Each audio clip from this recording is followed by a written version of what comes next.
RDC Kateera bigambiro bwabira ryo mugenyi mukuru aha kwigure byombeko by'ebirasi bibiri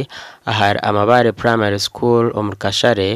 na omukigando primary school omuruba ya Mbarara ebyombekire government ya Uganda korabira mu school facilities grant.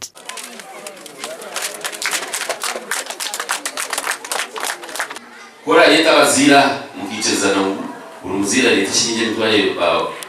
pa kam koro banushoroze ze sente utabinga umwana kukumujomera kumwabira mustisa kabatabinga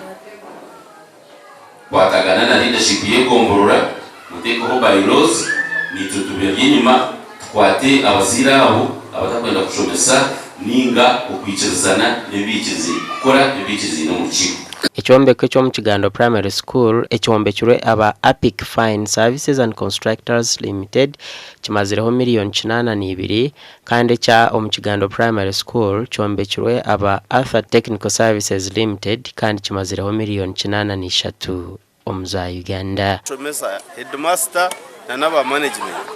no kureba ngwe bizimbe mwabirinda tibyara kwa kusisikana kandi irangi kuyakwaho narahagire kikuya icyakubaho cyona hakizimbeki imwe nimwe nkabaziri nkishomero muteke henkora iyo kureba ngo numugarakana mu buhunduza buri bwanyuma y'imyaka nk'ebiri byangwe kizimbe kigumekere smart abo kubakira permanent